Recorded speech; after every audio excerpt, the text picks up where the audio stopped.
Buenos días, bienvenidas y bienvenidos a este seminario internacional, El populismo como categoría conceptual y como práctica política. Alcances y límites, organizado por el doctor Alberto Olvera, profesor investigador del ITESO y del CALAS de la Universidad de Guadalajara. Es un honor para mí moderar esta mesa en la que tendremos dos ponencias para discutir el tema. ¿Sirve para algo el concepto de populismo? Contamos con la presencia el día de hoy para esta mesa de dos distinguidas personalidades académicas, el doctor Benjamín Arditi, de la Facultad de Ciencias Políticas y Sociales de la UNAM, con un tema muy provocador: no existe la cosa llamada populismo. Contamos también con la participación del doctor Carlos de la Torre, del Departamento de Estudios Latinoamericanos de la Universidad de Florida, que hará una contraparte con el tema El concepto de populismo, críticas, defensas y retos.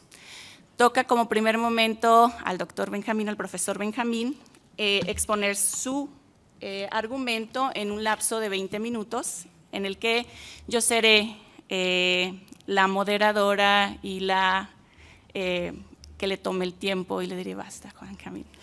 Primero de todo les voy a leer una breve reseña curricular para que entendamos la ponencia del doctor Benjamín.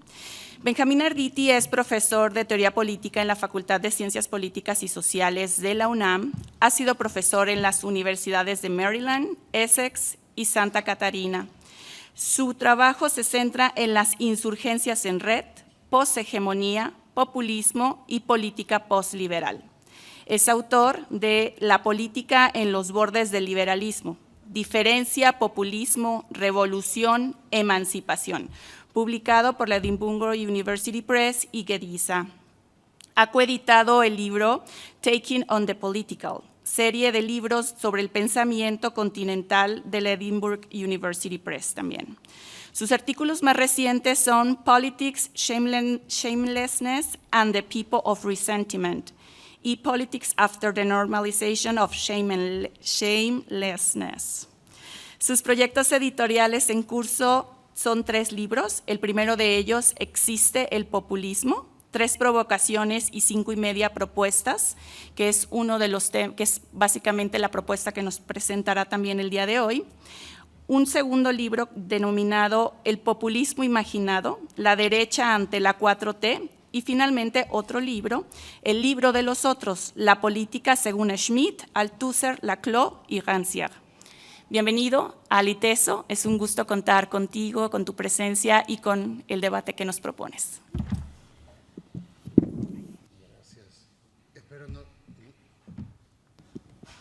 Espero no decepcionar después de lo que dijo la compañera. Y lamentablemente tengo que empezar con las cosas protocolares. Si no hubiese sido por Alberto, déjeme decirle, esto no corre mi tiempo. Habíamos organizado una mesa en LASA para San Francisco y la cancelamos única y exclusivamente porque ya no fue presencial y todos estábamos anhelando encontrarnos. Iba a estar Enrique, Alberto, Carlos y yo. Y nos ofreció una alternativa y el trabajo organizativo que hizo Alberto y la gestión que hizo y el apoyo del ITESO es lo que permitió que nos reunamos. Entonces, que sepan que ese es el trasfondo y estamos muy agradecidos con Alberto por reunirnos a todos acá. Mi presentación es larga, entonces Azul ya se comprometió a los 15 minutos a avisarme para tratar de durar 22, 23 minutos.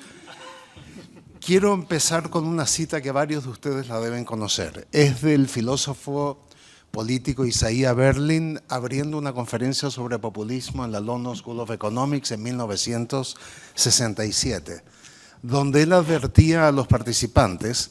La conferencia fue importante porque fue el primer libro editado sobre populismo que sirvió como referencia para los estudiosos del tema, editado por Ernst Gellner y por Gita Ionesco. Él habló del complejo de Cenicienta, advirtiéndole de que hay que evitar eso a los participantes. ¿Cómo lo define el complejo de Cenicienta? Dice, comillas, que existe un zapato, la palabra populismo, para el cual existe un pie en algún lugar. Existen toda clase de pies que casi lo pueden calzar, pero no nos deben engañar estos pies que casi ajustan a su medida. En la búsqueda, el príncipe siempre vaga errante con el zapato, y en algún lugar, estamos seguros, espera un pie denominado populismo puro. Este es el ideal platónico del populismo. Todos los otros son versiones incompletas o perversiones de aquel. Fin de la cita. Ahora, está claro que Berlín estaba en contra del complejo de Cenicienta. Para él no existe la esencia del populismo y para ninguno de los presentes en esta mesa existe esa esencia. El caso es de que pasando los años vamos viendo de que el complejo de Cenicienta fue tan ignorado que si uno hace una búsqueda en Google y coloca la palabra populismo, esto es información de mayo de este año, salen 12.400.000 entradas. Populismo en América Latina, 2.700.000. En Estados Unidos, 3.620.000. En Europa, 4.130.000. Si se hace la misma búsqueda en Google académico, son 159.000 entradas de libros, artículos, capítulos, conferencias, lo que sea, sobre populismo. En América Latina, 41.300, en Estados Unidos, 77.600, en Europa, 89.000. A ninguno de nosotros nos alcanza la vida para leer todo esto, entonces jamás nos vamos a enterar de todo. Es una cantidad espectacularmente grande. Tan popular es el concepto de populismo que en un artículo que salió hace más o menos 3-4 semanas y que Carlos tuvo la amabilidad de enviármelo, de David Art, me enteré de que populismo fue nombrado la palabra del año de 2017 por el Cambridge Dictionary. Nos da la idea de la presencia que tiene esta palabra populismo. Y hay populismo para todos los gustos. Hay populismo incluyente, excluyente, de derecha, de izquierda, racista, no racista, xenófobo, no xenófobo. Hay distintas escuelas. De las más conocidas está la escuela ideacional asociada con Cas Mudde y Cristóbal Rovira, la estratégica que está asociada con William Barr y Kurt Weiland, y está la teoría del discurso o la escuela del discurso que propuso Ernesto Laclau en su libro tan popular. Pero además de eso, el populismo recorre las calles.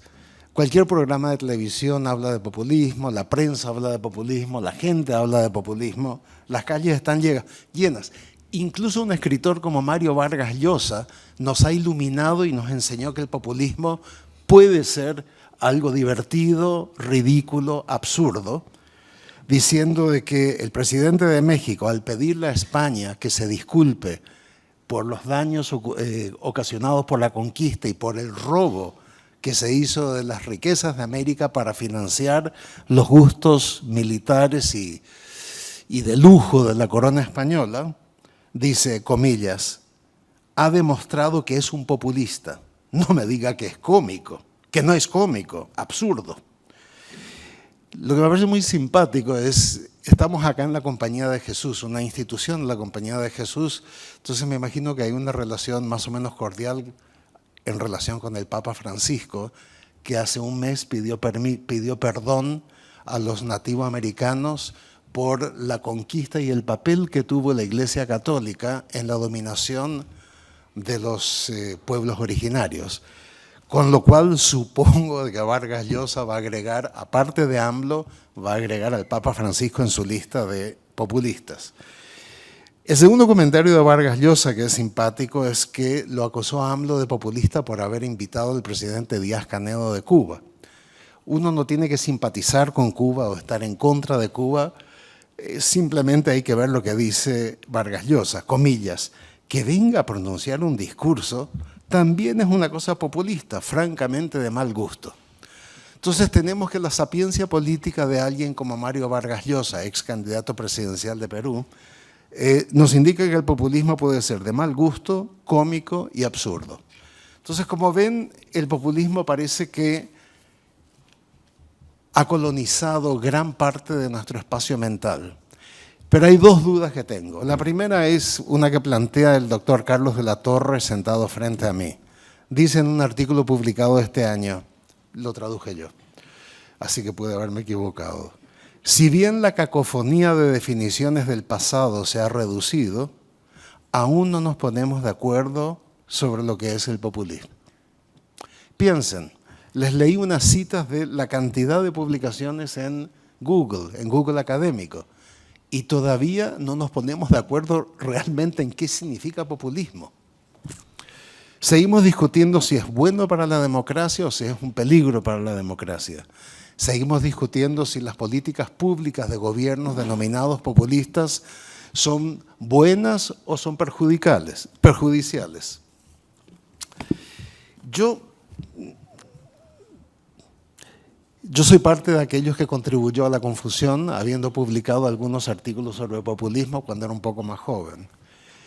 Ahora ya no tengo tanta claridad al respecto. Mi inspiración para escribir sobre el populismo, aparte que como tantas cosas que hacemos los académicos, es el resultado de que alguien te invitó a contribuir a un libro, escribe algo sobre el populismo, dale. En mi caso fue Francisco Panizza. ¿Qué es lo que estoy buscando? En mi caso fue tomar este libro de Ionesco y Gellner, y el artículo que a mí me pareció más espectacular de ahí, el de Peter Worsley, un autor que ya falleció hace muchos años. Y Worsley tiene una frase que para mí fue, sí se puede. Cito, el hecho que haya sido usado realmente la palabra podría indicar que tras el humo verbal hay alguna fogata. Si yo tomé eso como tomaron cientos de personas y dijeron, sí, detrás del humo verbal debe haber alguna fogata llamado populismo. No tiene que ser populismo puro, pero tiene que haber algo así. Y me dediqué a escribir. Para mí fue un desafío, fue algo así como encontrar el santo grial, la respuesta a todas nuestras dudas, el oro al final del arco iris. El único problema es que creo que yo y tal vez otros malinterpretamos a Worsley. Les leo la cita otra vez. El hecho que haya sido usada realmente la palabra podría indicar que tras el humo verbal hay alguna fogata. Lo que no me di cuenta es el condicional que usó Worsley. Podría indicar que tras el humo verbal hay una fogata. Al decir podría, no está dando por sentado absolutamente nada. Simplemente está presentando como una hipótesis de trabajo que puede que sí, puede que no. Ahora, yo no sé si Worsley lo hizo a propósito, matizando. Primero hace una afirmación muy fuerte del humo verbal. Yo no sé si lo hizo por el estilo típicamente inglés de dar una afirmación muy fuerte y después matizarla para cubrirse las espaldas por si acaso la riega, lo cual solemos hacer todos nosotros cuando escribimos. Quiero pensar de que es una combinación de las dos cosas, que nos advertía de que tal vez sí, tal vez no, y su artículo no es concluyente al respecto, y también puede ser que sea inglés. Ahora, 50 años después de Worsley, ya leí la cita de Carlos de la Torre, no estamos más cerca de entender el populismo a pesar de tal cantidad de publicaciones al respecto. Hay una definición mínima que está circulando, que es tal vez la más popular, y es de Cas Mudde. Y se las quiero leer para materia informativa. Dice, esto es del 2004, defino el populismo como una ideología delgada que considera la sociedad dividida básicamente en dos campos homogéneos y antagónicos, el pueblo puro frente a la élite corrupta, y que sostiene que la política debe ser la expresión de la voluntad general del pueblo. Fin de la cita. Esa cita con distintas variaciones la ha ido repitiendo Mudde y también lo ha repetido en los trabajos conjuntos con Cristóbal Rovira. Es una buena definición en el sentido que es minimalista, pero como todas las definiciones mínimas y minimalistas, a menos que uno la desarrolle, causa problemas de simplismo.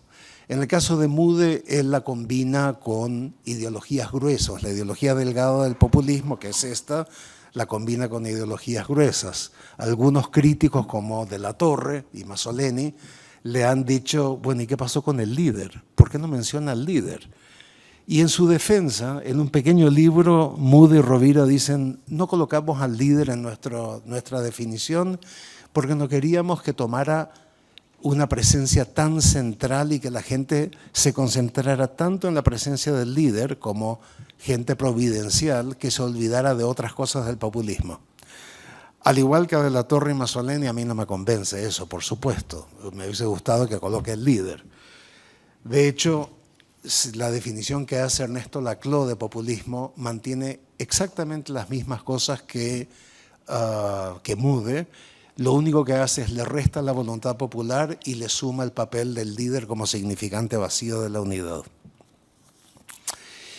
Pero tengo dudas al respecto de esto. La primera de ellas es si el populismo se define como el pueblo versus pueblo bueno versus élites malvadas, líderes providenciales, división del espacio del conflicto en dos. ¿Por qué las élites no pueden ser malas? O sea, ¿cuál es el problema con decir que las élites efectivamente son malas? Tenía una cita, pero no me traje la computadora, una hermosa cita de un oligarca chileno de finales del siglo XIX, Eduardo Mate. Ah, no, acá la tengo. Escuchen, los dueños de Chile somos nosotros, los dueños del capital y del suelo. Lo demás es más influenciable y vendible. Ella no pesa ni como opinión ni como prestigio. Lo hermoso de esta frase es la absoluta conciencia de la división de clases existente en Chile a finales del siglo XIX y de que eso es natural. Lo único que cuenta es los dueños del capital y del suelo. La masa no pesa ni como opinión ni como prestigio. Ahora, si a ustedes les parece de que no hay que irnos a Chile, me permito citar a una gran pensadora mexicana llamada Guadalupe Loaesa. Es una ironía. Guadalupe Loaesa hizo un comentario acerca de una foto donde estaba la ex secretaria de Economía del gobierno actual junto con la embajadora Marta Bárcenas, que en esa época era embajadora de México en Estados Unidos, y en la fotografía, es una fotografía que aparecen todos abrazándose, y este es el comentario que hace, perdonen, Marta Bárcenas es una mujer extraordinariamente exitosa en su carrera profesional, y la ex secretaria de Economía, no, esa era de... No, esa es la actual. Graciela Márquez Colín. Graciela Márquez Colín, para los que no sepan, tiene un doctorado en economía en Harvard y ganó el premio Gerschenkron como mejor tesis de su generación. Este es el comentario que hace Guadalupe Loaesa sobre la embajadora Bárcenas. Dice, estaba vestida como, hagan de cuenta que iba al súper y que se vistió a la carrera. Llevaba un suétercito blanco con mangas remangadas que a las leguas se veía, con todo respeto. Eso es un mexicanismo. Uno dice, con todo respeto, usted es un imbécil. Pero hay que agregar el con todo respeto como si eso ayudara a algo. Que se veía con todo respeto que tenía muchas lavadas. Su vestido estampado azul y blanco no le favorecía en absoluto. La hacía ver sin un ápice de cintura. Esto es en el periódico llamado Reforma, que es un periódico serio donde ella supuestamente, aparte de ser escritora, de obras de teatro, de guiones cinematográficos, novelas, es comentarista social. Sigue, dice, su pelo, carente de buen corte, se veía lavado con jabón de tocador. Más que embajadora, aparece como la tercera secretaria de la embajada. Y ya de paso se refiere a Graciela Márquez diciendo, su look resulta de verdad lamentable. Su pantalón de gabardina color beige es 2 tallas menos que su verdadera talla, lo cual la hacía verse particularmente pasada de peso. Ahora, ese es un comentario de las élites. ¿Por qué no puedo decir de que Guadalupe Loaesa, como representante de las élites, nos representa una cierta maldad? O sea, no estoy diciendo de que el pueblo sea siempre bueno. Recuerden, votó por Hitler en 1933. Pero lo que estoy diciendo es que las élites pueden ser efectivamente malas. Mi última cita, la voy a decir de memoria, es de un movimiento, el único movimiento opositor que ha sacado a su gente a las calles. Es un movimiento que para mí es abominable, se llama Frena. Y en una de sus marchas, una de las mantas sobre un auto, si no me equivoco era un Mercedes, no de los más caros, pero era Mercedes, decía, no quiero vivir en un lugar donde mis sirvientas sean la autoridad. Ahora, el clasismo, el racismo implícito que está presente ahí, ¿por qué no puedo pensar que las élites, por enésima vez lo digo, pueden ser realmente malas? Segundo, se habla en la definición mínima de Moody de la división de la sociedad en dos bandos antagónicos, que es exactamente lo que dice Ernesto Laclau.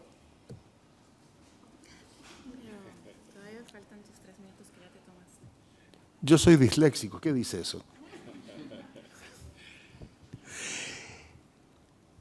Mi pregunta es, ¿acaso la división que se dice que es definitoria del populismo en dos grandes bandos no es lo que Marx había dicho en el manifiesto junto con Engels, de que con el avance del capitalismo la sociedad se divide cada vez más en dos grandes grupos de capitalistas y proletarios que se enfrentan?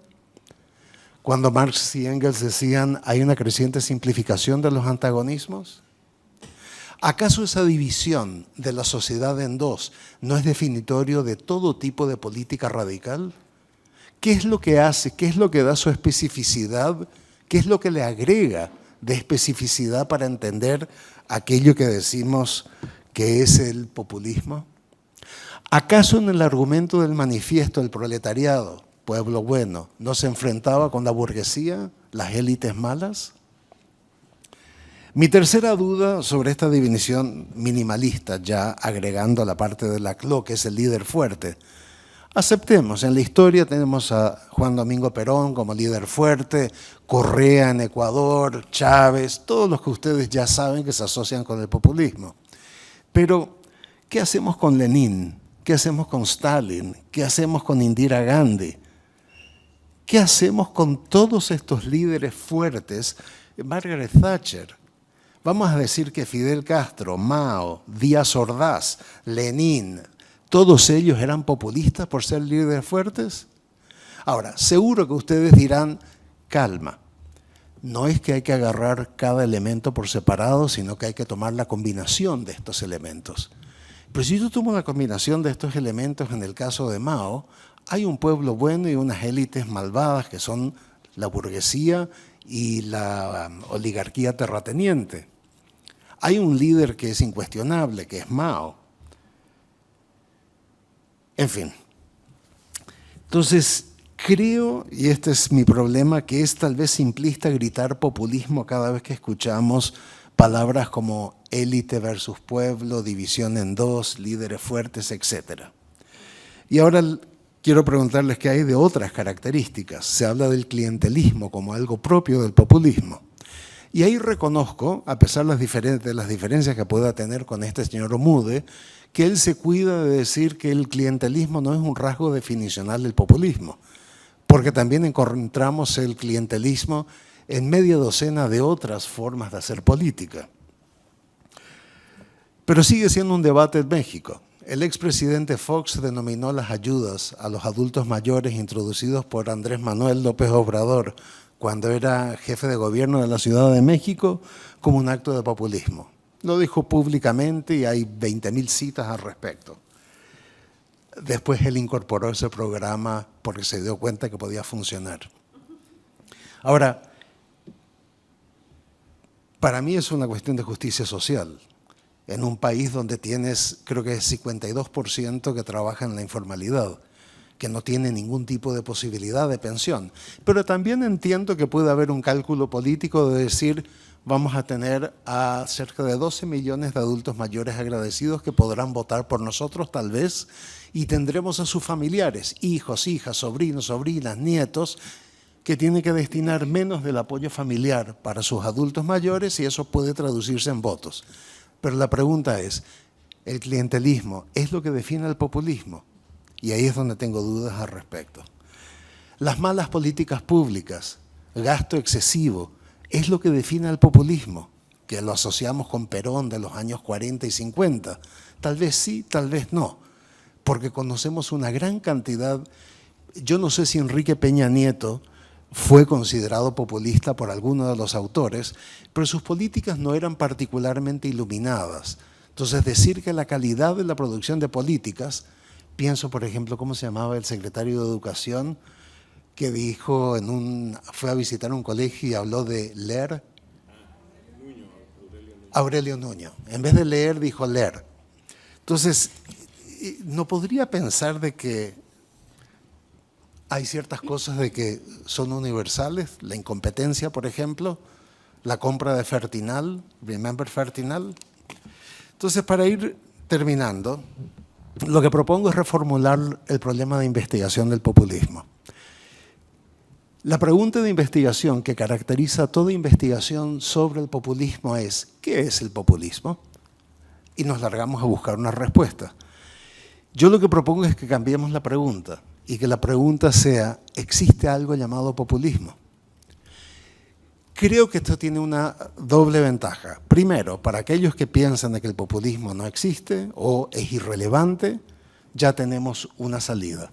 Pero para aquellos que piensan que el populismo sí es una posibilidad, pues queda abierta la alternativa de estudiar el populismo.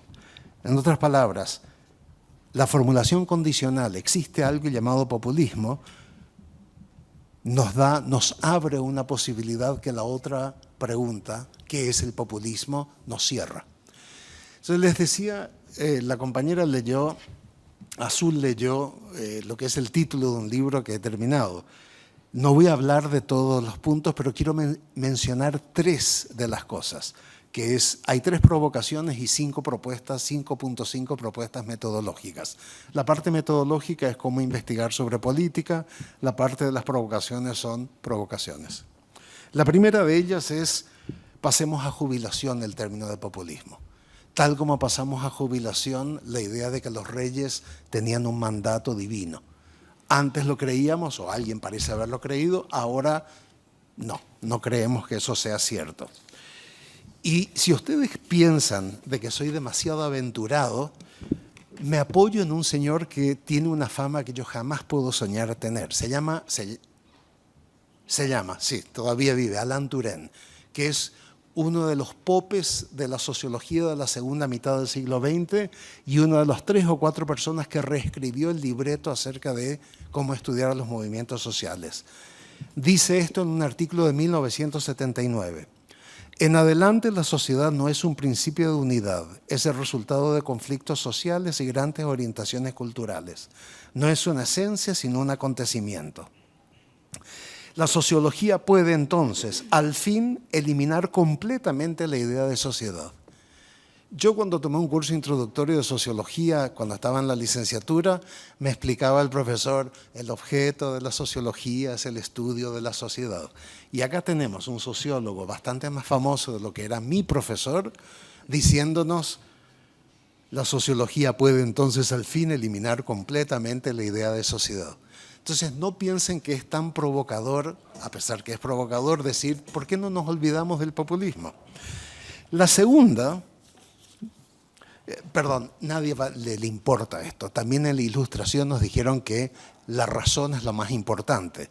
Y luego la gente elige a mandatarios que no usan la razón o que mienten sistemáticamente. Time over. Los títulos nada más.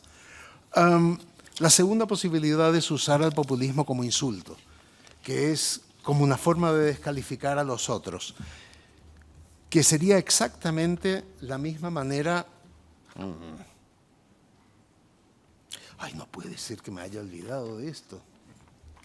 Me olvidé de una cita importante, que era una cita de Jacques Rancière en un libro llamado El odio a la democracia, donde decía de que la democracia es un concepto que en el siglo IV antes de la era cristiana era una palabra de insulto para los griegos. Decir demócrata era como decir ordinario, gente que no tiene nada, gente que no tiene nada que ofrecer, que es más o menos como usamos la palabra populista. Piensen lo que decía Vargas Llosa, es algo cómico, ¿no le parece? Pedir que los reyes se disculpen por la conquista de América es algo ridículo, ¿no? Y la tercera de las provocaciones es, si alguien quiere seguir usando el populismo, úsenlo, pero diciendo de que el populismo existió en los años 40 o 50 en América Latina y que luego dejó de ser relevante y es un fenómeno puramente histórico. Entonces, lo que vino después ya fue otra cosa y me salto las propuestas. Muchas gracias. Gracias por el tiempo, Excel. Muchas gracias, Benjamín, por ajustarte al tiempo y contarnos algunas de tus provocaciones. Algunas de tus provocaciones que verdaderamente estaría encantada de discutir y seguramente también mis colegas aquí. Asimismo, invito a la audiencia a que vaya formulando sus preguntas, levantando la mano, que mis compañeras y compañeros pueden pasar a recoger algunas de ellas. Entonces, toca ahora el turno al profesor Carlos de la Torre. Carlos de la Torre es director del Centro de Estudios Latinoamericanos de la Universidad de Florida en Gainesville.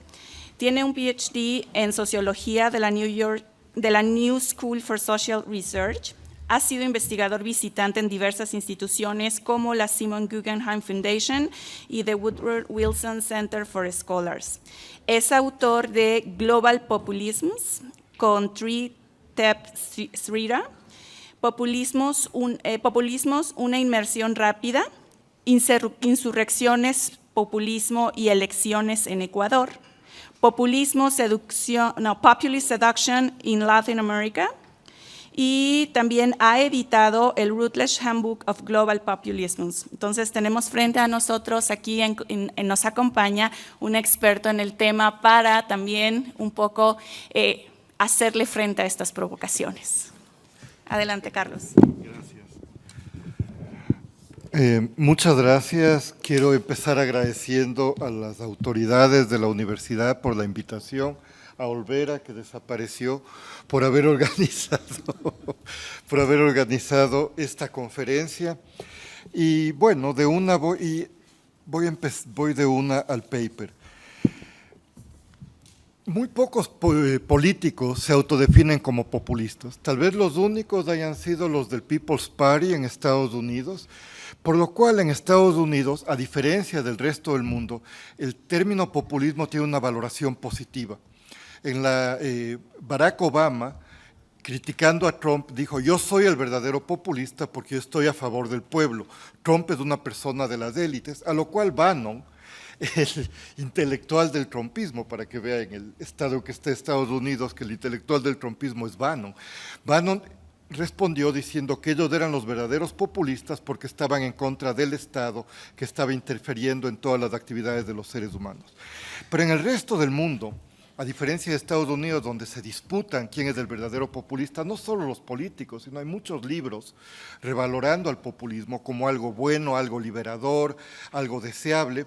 En el resto del mundo es un insulto, sobre todo para los políticos, en contra de quienes no les gusta, o de la prensa, en las cuales entran, y estuvieron muy lindos tus ejemplos, todo el clasismo de muchas personas que hacen la llamada opinión pública. O sea, en el caso de Ecuador se han pasado insultando a los populistas por sus malos modales, por ser nacos, usando esa palabra mexicana que no existe en Ecuador, etcétera, etcétera. Y las ciencias sociales han heredado esta categoría. Y han heredado esta palabra que ha sido debatida desde los años 50, en que Gino Germani la usó para diferenciar al peronismo del fascismo y diferenció a través de la base social de estos dos movimientos. El peronismo tenía una base social obrera, el fascismo tenía una base social de clase media en decadencia. Y también para hablar de diferentes momentos de incorporación a la comunidad política. Y Richard Hofstadter lo usó para estudiar al People's Party, a diferencia de cómo se veía al People's Party, al Partido Populista, como liberador, democratizador. Hofstadter dijo, bueno, era eso, pero también eran antisemitas, también querían volver a un pasado idílico que no existió, también tenían una serie de problemas para la democracia.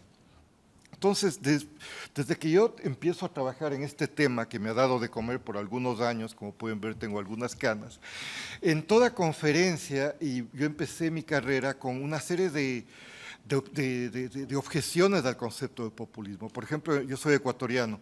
Rafael Quintero, un marxista ortodoxo, usó el libro de Lenin contra los populistas para decir que el término populista no servía de nada y propuso como contraparte el análisis de clases, de la política de clases y el bonapartismo.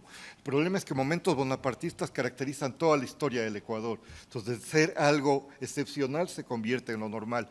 La doctora Amparo Menéndez Carrión metió la palabra clientelismo como un sustituto, etcétera, etcétera. Entonces, tal vez el último trabajo así publicado, porque lo tuyo todavía no sale, es el trabajo del historiador Enzo Traverso, que es un historiador maravilloso, en el que dice que el populismo es un cascarón vacío que puede ser llenado por cualquier tipo de contenido político. Y claro, después en su mismo libro dice que Trump es populista, entonces a la vez que rechaza el término populismo, un momento dado lo tiene que usar. Y Benjamín, y esto no lo dijo ahora, dice que es una categoría zombie, una categoría que no nos ayuda a entender la política. Yo sí, voy a citar un libro de Arturo Barman, un antropólogo mexicano de hace muchos años, que no tiene nada que ver con el tema. Escribió un libro que se llama Y venimos a contradecir. Entonces yo vengo a contradecir estas visiones. Y lo que digo es que el populismo y los debates sobre el populismo permiten estudiar las complejidades de la política. La política es algo complejo que tiene que ser estudiado en toda su complejidad, como ideología, como tipo de liderazgo, como estilo político, etcétera, etcétera. También cuando usas la categoría de populismo, tienes que reflexionar sobre el criterio normativo de los investigadores. O sea, es un tema que te obliga a pensar, bueno, ¿qué entiendo yo por democracia? ¿Qué entiendo yo por participación? ¿Qué entiendo yo por liderazgo? ¿Qué entiendo yo por una buena sociedad? Y también nos ayuda a debatir los alcances y limitaciones de diferentes perspectivas en las ciencias sociales. El término populismo no es solo un término que se usa en la política y en la opinión pública, tampoco es una categoría que no solo nos ayuda a comprender o pretende ayudarnos a comprender la realidad social, también es una categoría profundamente política y que siempre va a estar en disputa. Entonces, en esta charla voy a hacer dos cosas. Primero, discutiré las aproximaciones recientes al populismo, muy rápidamente, porque pese a que hay una cacofonía, la cacofonía se ha bajado en términos, entonces hay como 5 opiniones o teorías o aproximaciones al populismo. Entonces, después de ver estas diferentes formas de ver el populismo, yo presentaré una visión compleja para distinguir diferentes tipos de populismo, que eso es mi premisa. No es lo mismo el populismo de Trump que el populismo de Chávez, aunque tengan muchas cosas en común. Ahora, hay 2 tradiciones epistemológicas en el estudio del populismo. Los positivistas, los investigadores positivistas, sostienen que es un fenómeno y una realidad que está ahí para ser analizada y explicada. El populismo es una realidad que está ahí. Entonces, ¿cómo tú estudias esa realidad? Con una definición mínima. Esta definición mínima tiene que diferenciarle de su opuesto. Entonces, el populismo, por ejemplo, para Mude, es diferente al pluralismo y diferente al elitismo. Para otros investigadores, el populismo que se basa en la relación no mediada entre líder y seguidores es diferente a las organizaciones sociales que caracterizan la política partidista o los sindicatos, etc. Entonces, y también han buscado construir conceptos que viajen en el tiempo y en el espacio. Su idea es tener un concepto muy simple, una definición muy elegante, que te puede ayudar a comparar el presente, el pasado y diferentes áreas geográficas. Entonces, hay 3 visiones positivistas del populismo. La primera ya nos dijo Mude, la definición de Mude, que es una ideología delgada, que usa apelaciones morales del pueblo pura en contra de las élites corruptas y que promete restaurar la soberanía popular. Sus opuestos son el elitismo, obviamente, porque si estás hablando del pueblo, estás hablando en contra de las élites, la idea del elitismo es su contrario, y el pluralismo. Esta conceptualización se está volviendo hegemónica, sobre todo en Europa y en Estados Unidos, porque ayuda al estudio empírico de los discursos populistas, de los programas populistas, y es muy simple, o sea, es muy elegante, muy simple, pero a mí me parece muy reduccionista. Muy reduccionista en 3 formas. La primera es la crítica, que estoy de acuerdo con Benjamín, no considera el liderazgo. Si no consideras el liderazgo, no puedes entender el populismo en el sur. Puedes tal vez entender las experiencias de partidos pequeños que están al margen en Europa occidental, pero tampoco puedes entender los grandes partidos populistas usando esto.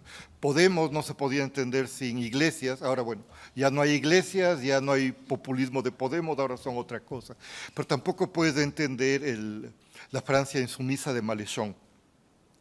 Entonces, estos son los problemas de la categoría de Mude. Benjamin Moffitt tiene una visión del populismo como un estilo comunicativo.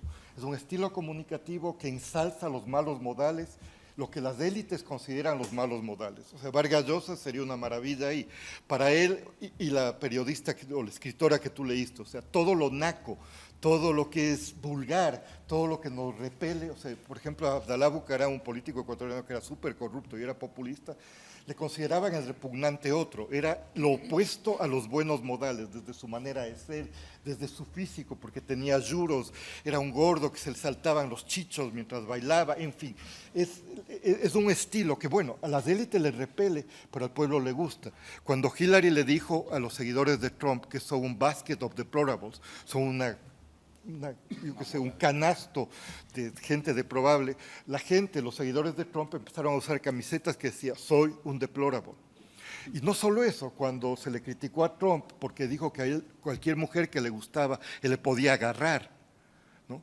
Muchas mujeres, y esto yo vi en los aeropuertos del sur de Estados Unidos, donde vivo ahora, tenían una camiseta que decía, usted puede agarrar esto, Trump, señalando sus partes. Entonces dije, no, Trump va a ganar, o sea, va a arrasar. Entonces lo que las élites ven como malos modales, la gente a veces ve o lo usa estratégicamente para reivindicar su manera de ser.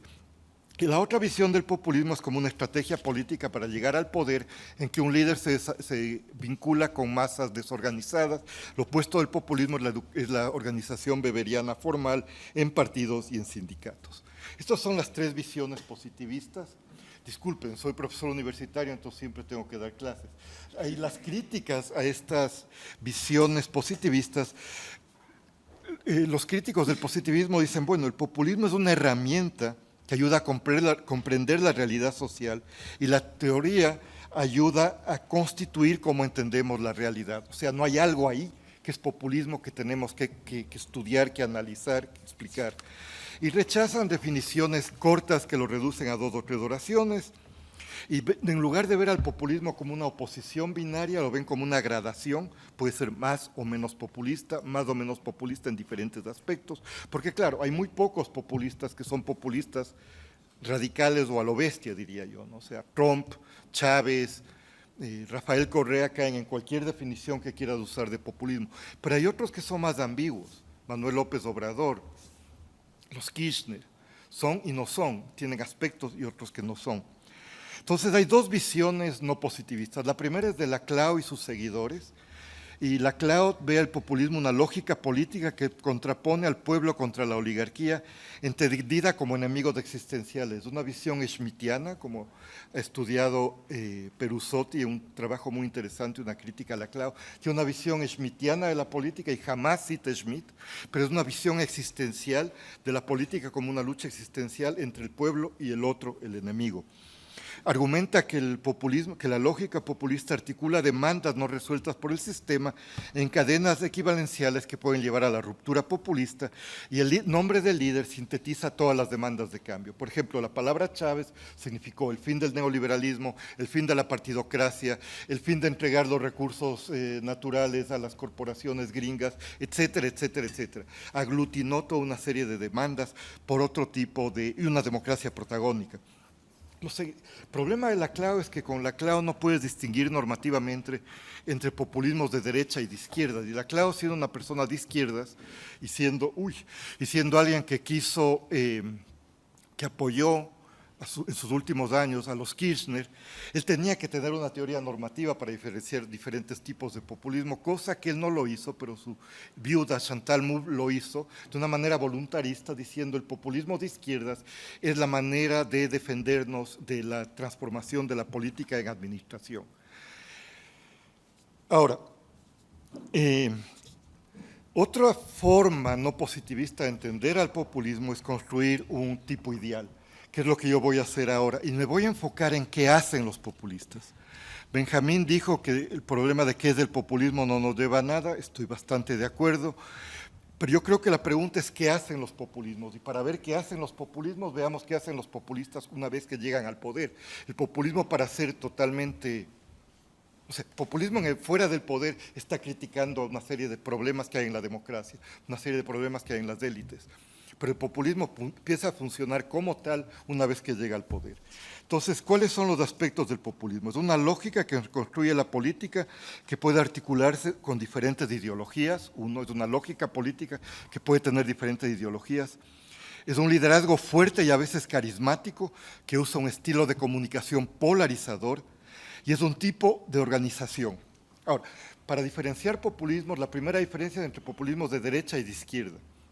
Esta lógica populista contrapone al pueblo contra las élites, al pueblo contra la oligarquía, pero la forma en que se haga esta contraposición es ideológica. Entonces, los populismos de derecha usan categorías culturales, étnicas, para construir al otro como el indeseable que va a contaminar al pueblo puro.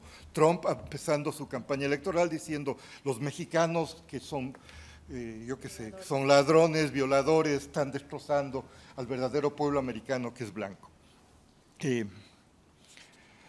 Otra forma de construir al pueblo, como hacen los de izquierda, es a través de contraponer articular los resentimientos y las pasiones de envidia que hay entre los pobres y los ricos. O sea, la desigualdad produce pasiones de envidia, de rabia, de indignación, y eso es lo que hace la izquierda, viendo la pelea entre pobres y ricos como una cuestión económica y social. Para diferenciar los populismos light de los populismos que yo considero radicales, hay que ver los estilos de comunicación y los performances que hacen los populistas. Entonces, hay populistas light, que les llamo yo, y disculpen el anglicismo, que son políticos que apelan al pueblo en contra de las élites, piden que se confíe en su persona más que en un programa de gobierno y usan los medios de comunicación para ligarse directamente contra el pueblo. Los populismos light se mantienen dentro de los límites de la institución democrática, señalando los déficits de participación y representación.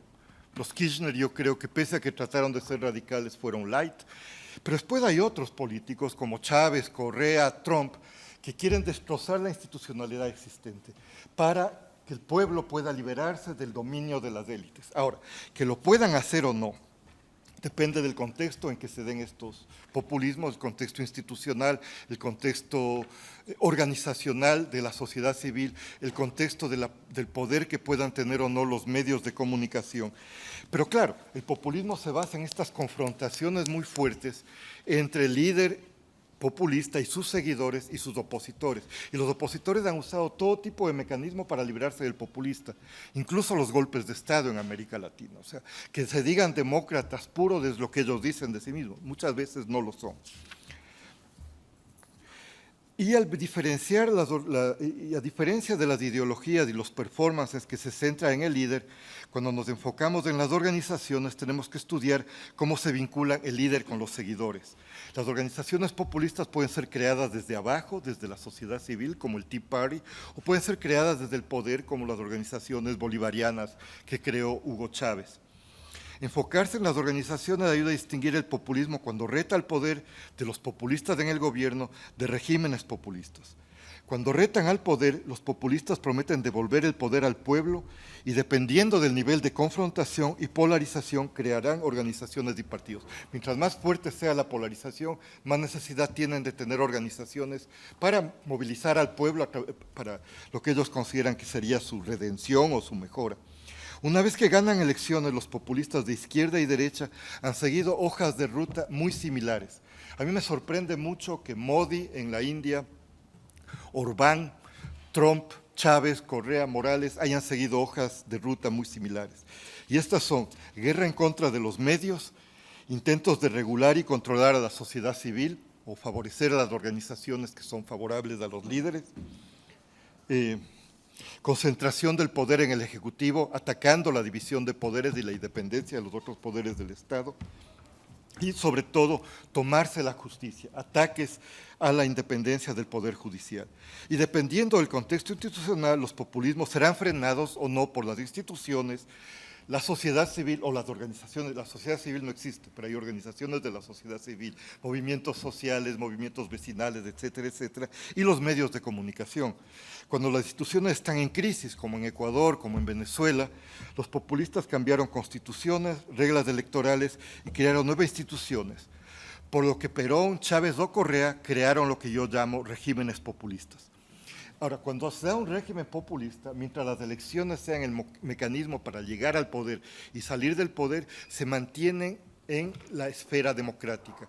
Cuando las elecciones ya no significan quién va a llegar al poder y se dan elecciones en que no puede perder el líder populista ya no es populista, el líder ya no es populista, es autoritario. Yo creo que el caso de Maduro es un líder heredero del populismo de Chávez, que ha tratado de mantener el populismo de Chávez. Como el carisma no se hereda, él no puede ser populista como Chávez, y simplemente las elecciones, tanto en Venezuela como en Nicaragua, no significan mucho. Es muy difícil que los líderes puedan perder estas elecciones. Todavía me queda un poquito de tiempo.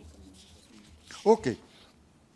Entonces, el recorrido por estas diferentes visiones, conceptualizaciones, aproximaciones al populismo, demuestra que no hay consenso sobre qué es el populismo, pero ya no hay la cacofonía que existía en los años 60 y 70, que alguien dijo a cada cual con su definición.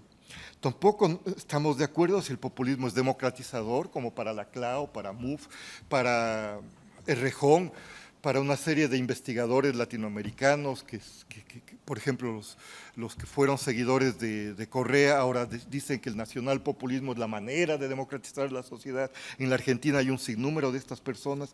Y hay otros que dicen que el populismo es la ruta al autoritarismo competitivo. Tampoco estamos de acuerdo en eso, pero yo creo que sería importante que pongamos enfrente qué significa para nosotros una democracia, qué significa para nosotros un autoritarismo cuando estamos discutiendo este tema. Por lo que los investigadores que trabajan el populismo tienen que reflexionar sobre sus posiciones normativas sobre democracia, ciudadanía, etcétera, etcétera. Lo que he tratado de sostener ahora, y disculpen que hable tan rápido, es que las definiciones mínimas son reduccionistas y limitan el populismo a uno de sus componentes, sea la ideología, el estilo de comunicación o las organizaciones. La visión no reduccionista y compleja del populismo se enfoca en la lógica populista que busca dividir a la sociedad en dos campos antagónicos. Los contenidos de la polarización varían entre planteamientos de izquierda que politizan las desigualdades y de derecha que construyen un pueblo puro que está siendo contaminado por los inmigrantes. El líder es quien hace populismo. El líder es construido por sus seguidores como un ser normal y a la vez como un ser excepcional, y asume ser el verdadero representante, el paladín y la encarnación de los valores populares. El líder populista se legitima ganando elecciones y derrotando a los enemigos del pueblo en contiendas representadas como la lucha entre la redención y el oprobio del pueblo. Enfocándonos en el líder, podemos diferenciar entre los populistas light o populistas radicales. Los populistas usan organizaciones existentes o crean nuevas organizaciones, y el nivel de confrontación con las élites explica la necesidad organizativa del populismo. Muchas gracias.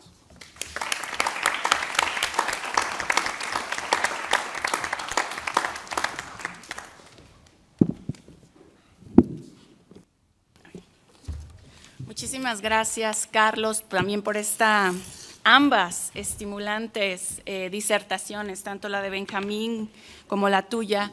Creo que ponen puntos sobre la mesa que es necesario discutir para ir más allá de estas dos preguntas que están atrás de sus trabajos, ¿no? Por un lado, si existe el populismo, y por otro lado, ¿qué hacen los populistas? Estas dos preguntas creo que nos pueden dar pauta para un debate muy enriquecedor. Quisiera empezar con una idea sobre de quién tomamos la idea y la definición de populismo cuando abrazamos y decimos y disertamos sobre ese término. Y creo que esto es fundamental, ¿no? Podemos tomar a periodistas, podemos tomar a políticos, podemos tomar a pseudointelectuales, pero también podemos tomar a académicos, a profesores, a gente que reflexiona y que ha tenido una trayectoria importante para poder ir cerrando ese campo de vaguedad que se genera a partir del concepto de populismo. Entonces, esta sería como una primera invitación para ir avanzando en esas dos preguntas que están atrás de sus trabajos, que veo atrás de sus trabajos.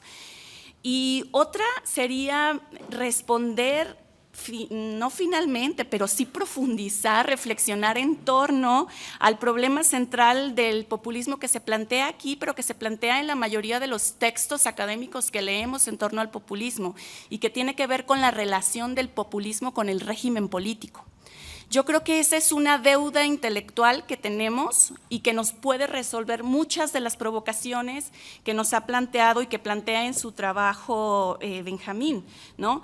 La falta, la ausencia de claridad, el no acuerdo sobre si el populismo es un fenómeno democrático o es un fenómeno autocrático, si es un fenómeno autoritario, ¿no?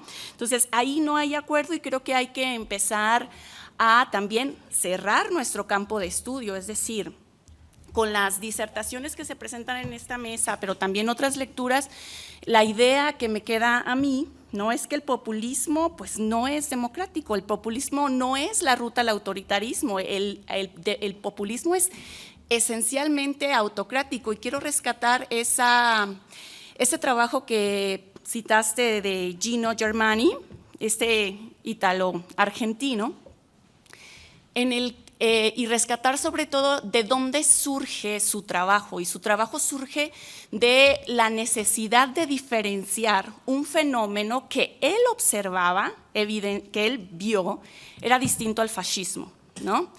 Pero distinto en ciertas cualidades. Al final de cuentas es quizá, y eso es lo que habría que también de debatir, un subtipo de fascismo. ¿Sí?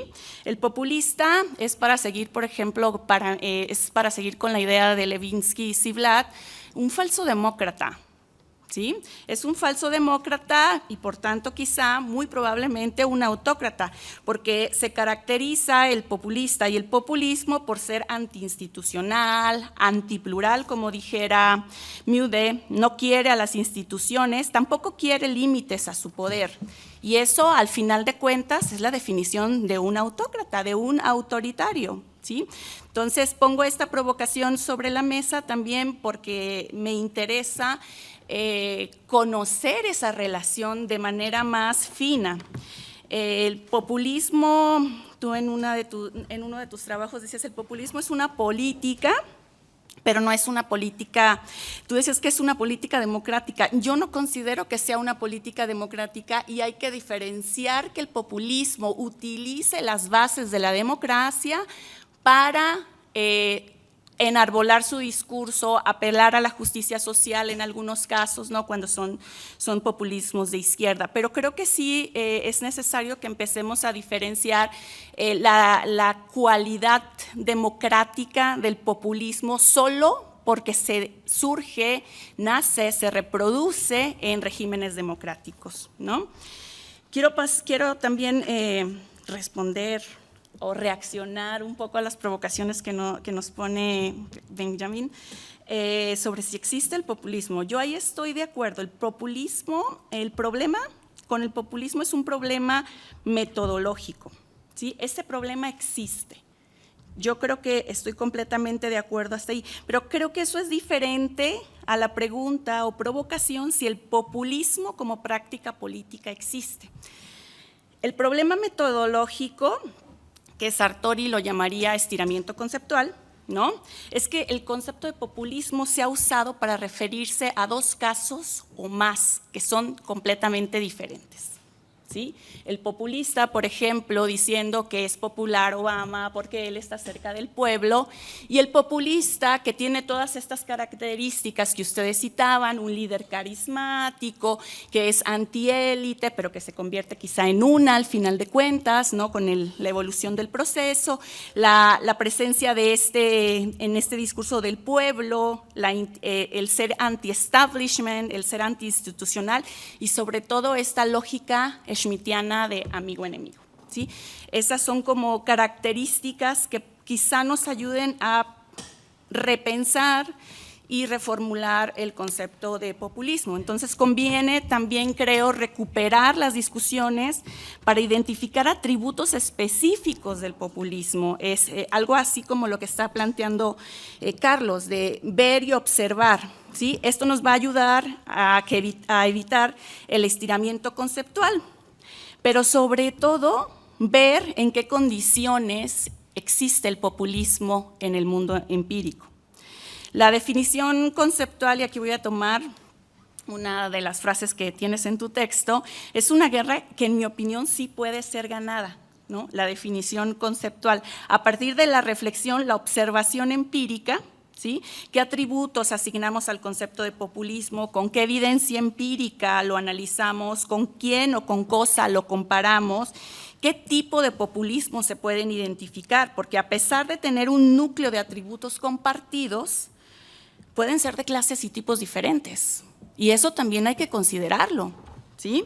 La clasificación permite desdoblar mejor los contenidos de un concepto, evitando estirarlo, banalizarlo o vaciarlo. Entonces, con estas reflexiones, me gustaría que profundizáramos en este debate para que podamos salir de aquí con más elementos para entender la práctica del populismo. Quiero ahora abrir un espacio para mis colegas, la reflexión, las preguntas que nos despiertan estas extraordinarias ponencias y también para el público que estuviera interesado para regresarles a ustedes la voz, dado que el tiempo corre y las respuestas son abundantes. Sí, Alberto y luego Enrique. Bueno, muchas gracias a los colegas. ¿Está prendido? Muchas gracias a los colegas por sus fantásticas ponencias. Yo me pregunto si no olvidamos lo esencial. Antes de hablar de populismo, la pregunta es, ¿qué se disputa? ¿Qué es lo que está en el fondo, digamos, de la política misma y, por tanto, cuál es el fundamento, por decirlo así, de el discurso, la práctica, el posicionamiento, etcétera? Yo creo que tendríamos que remitirnos a conceptos distintos de la soberanía popular, ¿no? Lo que está en el fondo es la soberanía. O sea, se supone que en las democracias contemporáneas la soberanía popular es lo que el pueblo decide. Y hay varias formas de descubrir qué es lo que el pueblo decide o cómo procesar la decisión popular.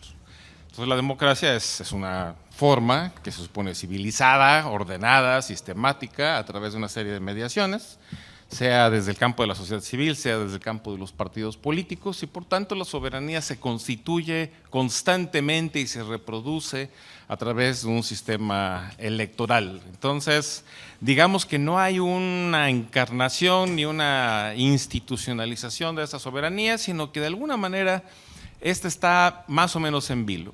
Hay un concepto fuerte de soberanía que podemos decir que se manifiesta de manera estructural en la Constitución o en las constituciones, y que hay un momento fundacional en ese sentido, ¿no?, de esta soberanía, y a partir de esas reglas se establece esta continuidad, este proceso, digamos, de flujo en el cual se reconstituye.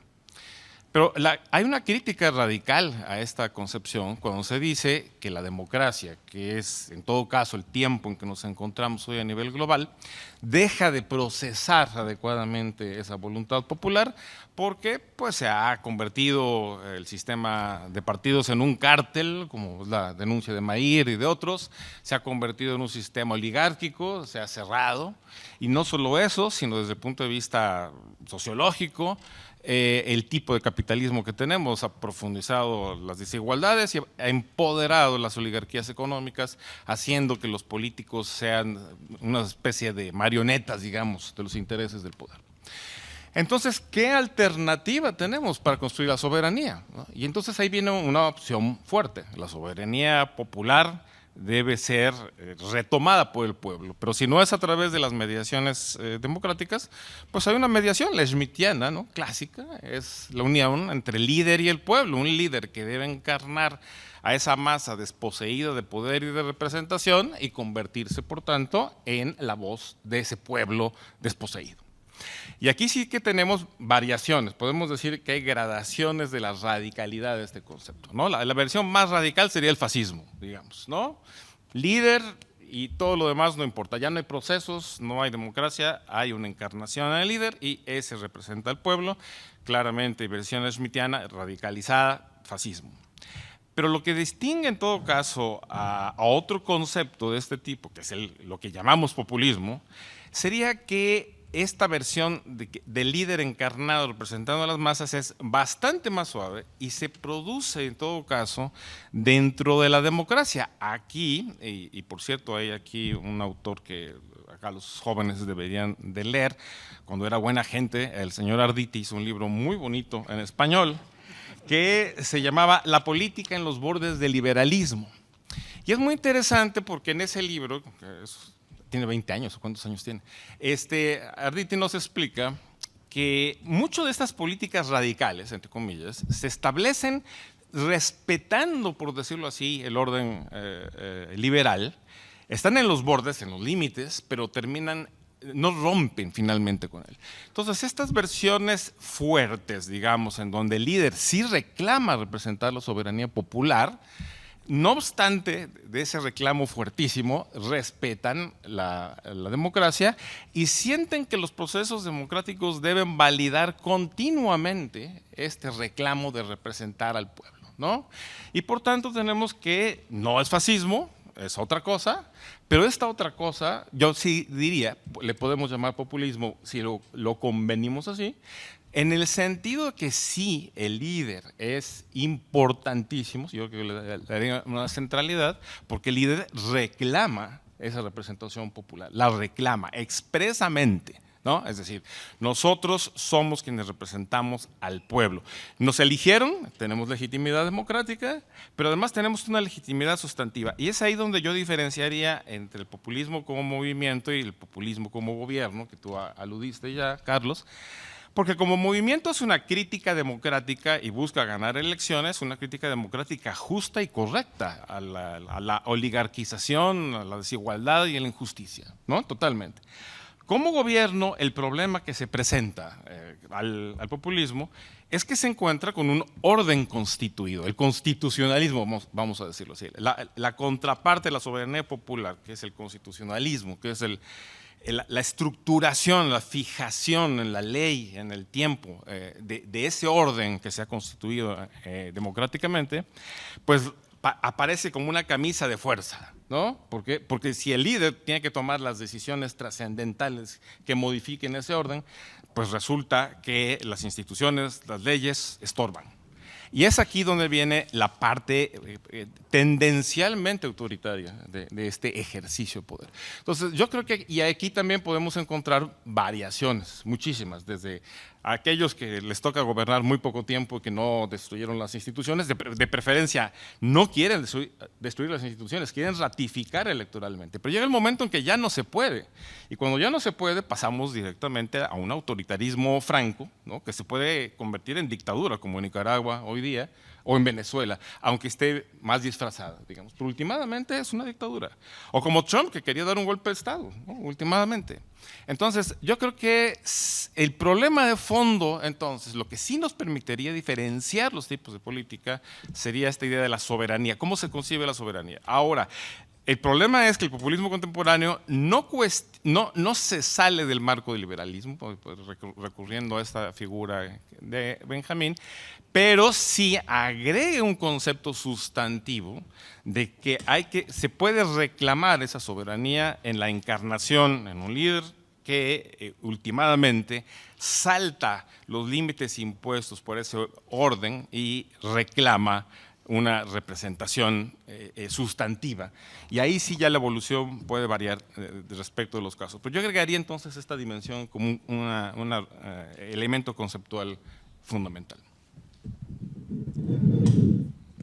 Adelante. Voy a tratar de ser... ¿Esto está prendido? Sí. ¿No? ¿Dónde es?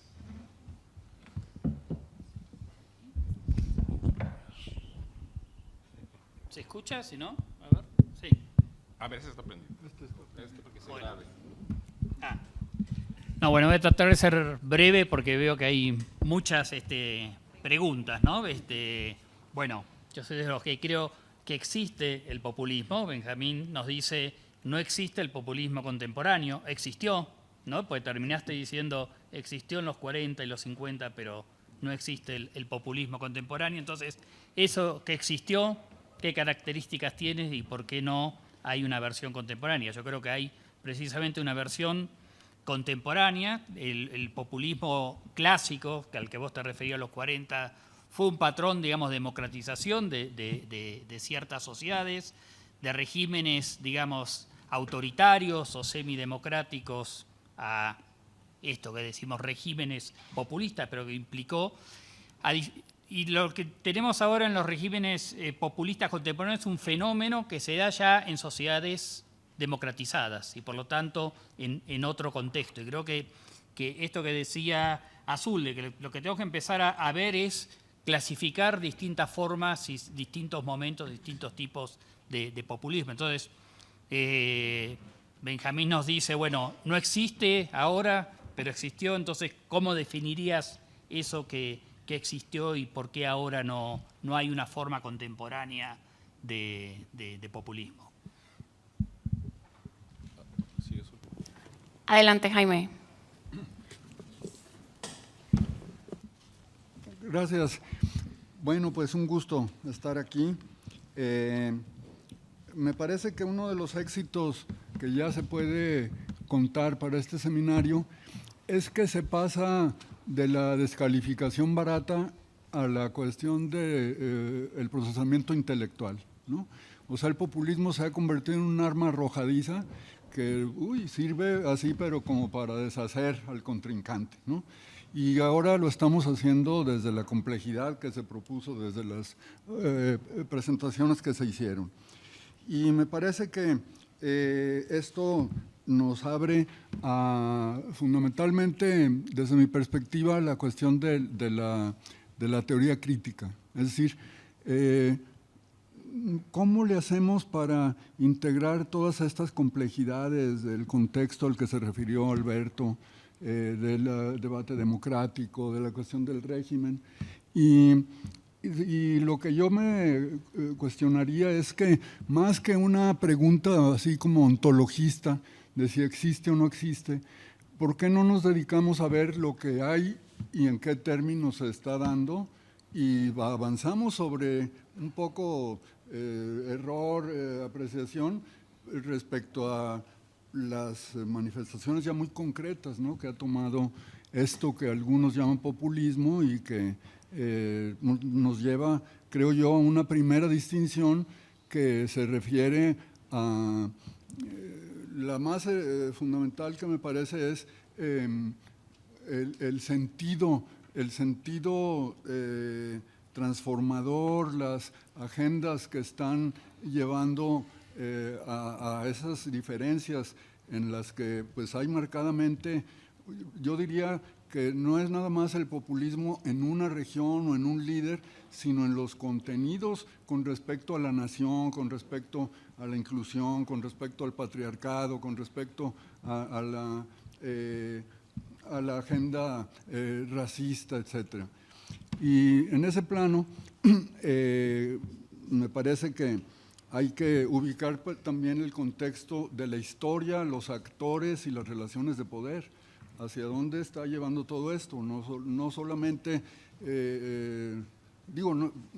entiendo que estas ponencias que se presentan ahora enfatizan la cuestión discursiva y de la elaboración académica intelectual, pero hacia donde creo que podemos complementar para responder a los desafíos reales que presenta el populismo es en una visión compleja de sistemas complejos, de las formas de vinculación también entre la historia, las cuestiones internacionales, que está en la... no quiero hacer una disquisición aquí sobre todas las influencias externas y la relación con lo interno, pero pensemos en una matriz compleja para abordar el tema, ¿no? Es lo que yo propondría. Muchas gracias a los tres. Tengo un par de preguntas que voy a hacer de una vez porque quizá no nos alcance el tiempo. La primera es, frente a los desacuerdos y confusiones en torno al populismo, ¿cuál es su utilidad o aportación como concepto y categoría política? Por otro lado, Moisés Islas nos pregunta, ¿y si el problema es político discursivo? Hoy la lucha de clases parece un fenómeno desfasado. Hay pluralidad infinita de conflictos, pero ¿no vale la pena dibujar las luchas sociales con categorías como populismo? ¿O de qué manera podemos definir los conflictos para que no se pierdan en el ámbito de los consensos institucionales? Hay otras preguntas, pero no le entendí, entonces lo siento. Sí, adelante.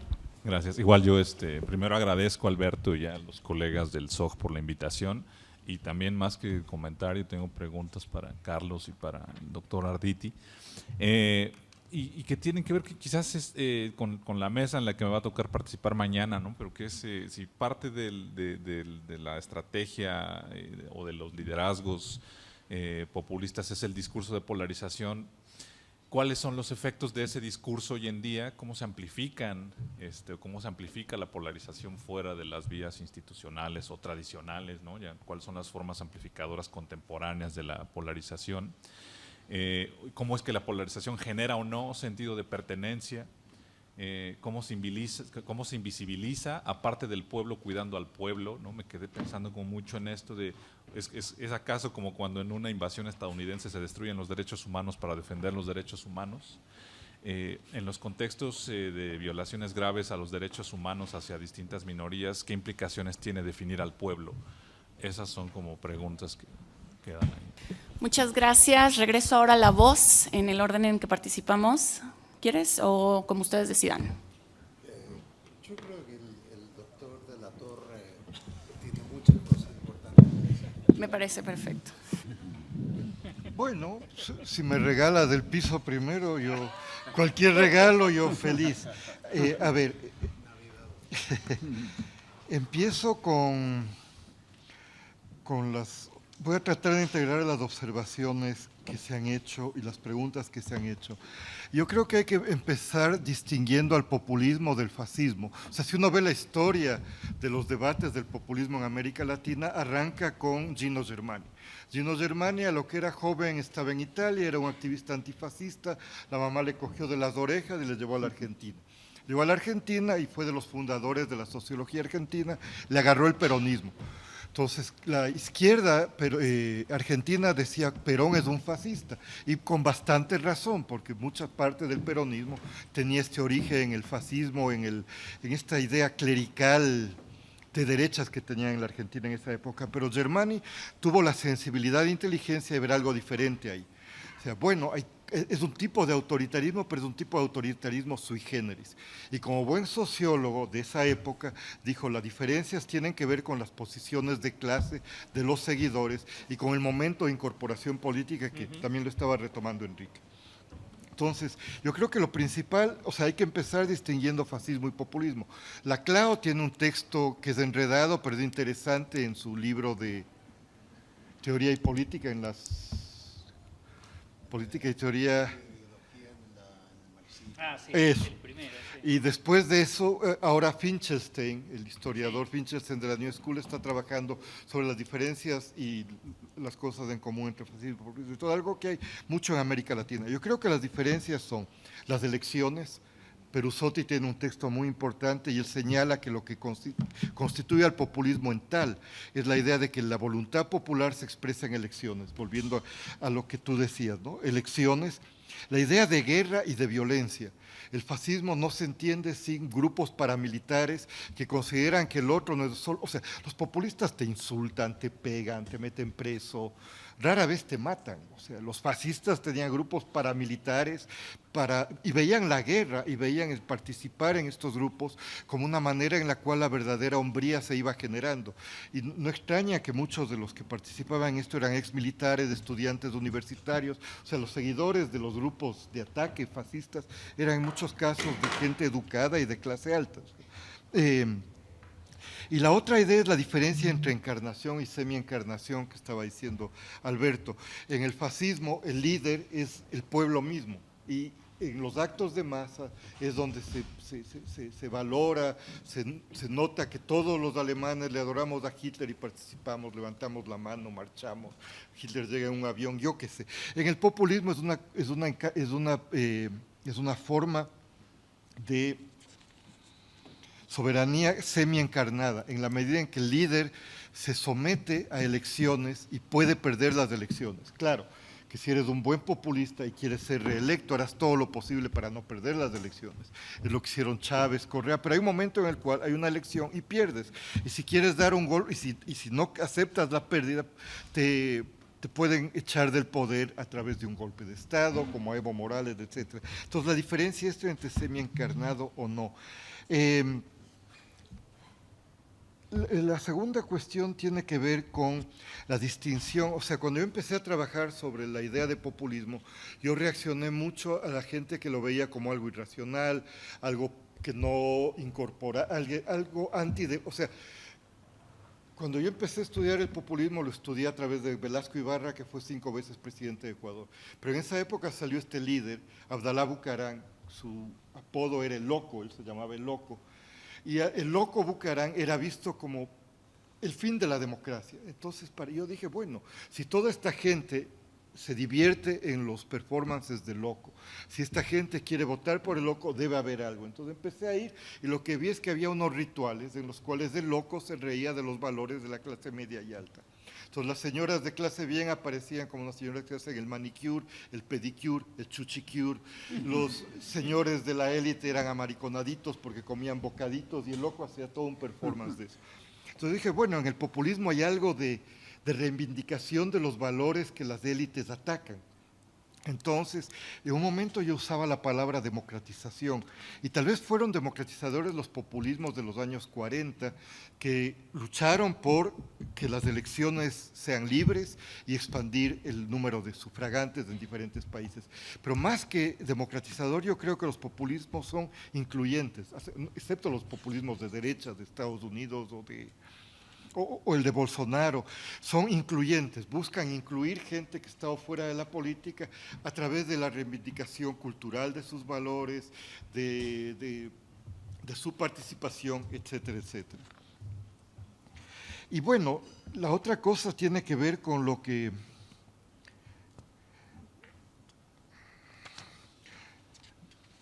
espérate, ¿dónde está? Lo que Víctor Hugo decía, en el populismo se da una polarización muy fuerte que transforma toda la lucha política en la pelea entre amigos y enemigos. Y claro, eso por un lado crea identidades muy fuertes, crea clivajes. El clivaje peronista, antiperonista ahora se ha vuelto kirchnerista, no kirchnerista. El clivaje velasquista, no velasquista de Ecuador no fue tan fuerte porque el Loco nunca atacó el poder económico de las élites. El Loco, o sea, en Ecuador todos los líderes populistas tienen el apodo El Loco. En el caso de Correa sí, hay una polarización muy grande entre correístas y no correístas, en que también hay una cuestión de clase y de privilegios de las clases altas. O sea, Correa al final de su periodo quería cambiar las leyes de herencia para terminar con estas clases que heredan y siguen manteniendo el poder. Entonces yo creo que la polarización es algo que crea identidades dentro del campo popular, la pelea de los otros contra los otros, pero es muy difícil en un contexto de polarización tener esta idea de democracia mediada, que es la que tienen tanto Alberto como Enrique en sus escritos. O sea, cómo resolvemos estas contradicciones sin tener una política basada en la confrontación permanente entre los buenos y los malos. Gracias. Muchas gracias. Ahora toca el turno a Benjamín. ¿Por qué me llamas Benjamín? Me llamas Benjamín porque mi apellido es Arditi. ¿Le recuerdas a Walter Benjamin, hombre? No, ese es francés.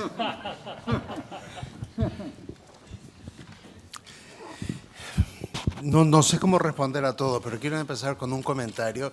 Ya van 3 personas que han hablado de Carl Schmitt y la relación con el populismo. No veo la menor relación. Lamento discrepar, porque Carl Schmitt introdujo el concepto del amigo-enemigo en 1927, cuando la única referencia que aquellos que hoy hablan de populismo tenían era el movimiento Narodnichevsk o algo por el estilo en Rusia, el People's Party en Estados Unidos, y no creo que Schmitt hubiese tenido la menor idea quién era William Jennings Bryan en Estados Unidos. Entonces, ¿a qué estaba refiriéndose la relación amigo-enemigo de Schmitt? Él estaba pensando en el orden internacional jovesiano que surge en el siglo XVII. Es estados soberanos que se enfrentan con estados soberanos, hacen alianzas, se enfrentan, hacen acuerdos de paz. Para él la relación amigo-enemigo era estrictamente eso. Ahora, que haya una polarización, eso ya sería diferente. Pero Schmitt nunca pensó en el término de la polarización, solamente le interesaba reflexionar sobre las relaciones interestatales y cómo estaba cambiando eso con el surgimiento de partidos políticos desde finales del siglo XIX. Recuerda, 1927 está escribiendo, entonces para él el surgimiento de los partidos es algo más cercano que octubre del 68 para los mexicanos. Sería casi como decir las reformas electorales que permitieron la victoria de Cárdenas en 1997. O sea, 30 años, 40 años de diferencia, no era mucho. Entonces no estoy tan seguro sobre la polarización. Víctor preguntaba sobre los efectos de la polarización. Mencionamos acá, creo que fuiste tú que mencionó a Ortega. La pregunta es, ¿vamos a decir que Ortega es populista? ¿Por qué perdemos el tiempo? ¿Por qué no decimos que es un autoritario o un autócrata? ¿Para qué para usar una expresión del artículo que tú me enviaste la semana pasada, el de David Art, ¿cuál es el valor agregado que le da la palabra populista a alguien como Ortega? Bueno, el ejemplo de Art es a alguien como Víctor Orbán en Hungría, 0. Entonces, digamos lo que es. ¿Es un autoritario? Sí. ¿Para qué perdemos tiempo con lo del populismo? Y en cuanto a bueno, hay un par de cosas más. Tú hablabas de la soberanía popular. Y te quería hacer una pregunta. Tú y yo somos lectores de O'Donnell. El texto La democracia delegativa. Yo hice, como tengo el PDF, busqué la palabra populismo y descubrí que la usa. Sí, la uso. Una vez. Sí. Una. Nota a pie de página. Sí. Entonces lo usé una sola vez, pero cuando describe las características de la democracia delegativa, a mí me resuena lo que la mitad de la gente que yo leo describe como populismo. Y de hecho, mientras yo releía a O'Donnell, tenía la imagen de Perusotti en mi cabeza, porque él está obsesionado con la horizontal accountability, que es la responsabilidad horizontal, cómo los poderes se pueden moderar los unos a los otros, que me parece que es uno de los grandes aportes del constitucionalismo liberal para la democracia. Entonces, la democracia delegativa gracias. La democracia delegativa de O'Donnell, ¿la vamos a llamar populista o la vamos a llamar simplemente una variante posible de la democracia, donde hay demagogia, hay una idea de eventos cósmicos en los procesos electorales y la obsesión por ganar siempre? Ahora, la obsesión por ganar siempre tiene dos formas. Una es ganas a la buena y la otra es ganas por las malas. Por las malas es como gana Ortega, que es metes a la cárcel a tus opositores, destruyes al movimiento estudiantil. Ahora tienes a una de las heroínas de la guerrilla que lleva no sé cuántos, 4 años, arrestada por oponerse a Ortega. Entonces, no estás hablando de que es la oligarquía que se pone a Ortega, estás hablando de una mujer que combatió en el monte durante años. Entonces, pongámonos de acuerdo, si es autoritario, llamémoslo autoritario, no nos preocupemos con sumar autoritarismo. Y luego, doctor Perusotti, el populismo, tú dices que yo cuestiono el populismo diciendo que existió como forma histórica. Pero recuerda que el argumento, por culpa de ella, me dieron solamente 22 minutos para hablar. Y les dije que el argumento eran 3 provocaciones y 5,5 propuestas. En la parte de 5,5 propuestas viene todo eso, pero en la parte de las provocaciones, que son las más sabrosas, no.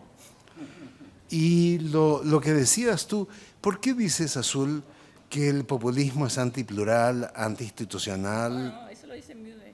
Sí, pero tú simpatizaste con eso. A mí me encanta. ¿Te encanta Mude? ¿Te encanta lo que dice? de Mude. Pero, entonces, ¿por qué si el populismo es antiplural, antiinstitucional, por qué no hablas de una autocracia? Ahí estoy de acuerdo contigo. Entonces, olvidémonos. Si Mude dice de que eso, yo no creo que Mude lo dice, porque Mude dice de que el populismo es democrático, o puede serlo. Es antipluralista y es la democracia liberal es pluralista. El moderador me va a quitarla. Entonces, hablemos nada más de las cosas como son. ¿Son autocráticos? Son autocráticos. Pero decir que son populistas de derechas autocráticos no te aporta gran cosa. Diga eso nada más, o antipluralista, etc. En cuanto a las preguntas, creo que las preguntas del público no estaban dirigidas a lo que yo dije. Entonces, no sabría cómo contestarlas. Muchas gracias. Sí, estoy de acuerdo contigo, pero también el formular la idea de manera diferente, pensaba ayer, no todos los autócratas son populistas, ¿no? Entonces, por eso no podemos llamar a todos los populistas ahí, no podemos clasificarlos a todos ahí. Hay autócratas que no tienen estas características que ustedes han definido, que han presentado aquí a partir de la literatura y que están ahí, ¿no? Entonces, por eso es que me venía a la mente esto.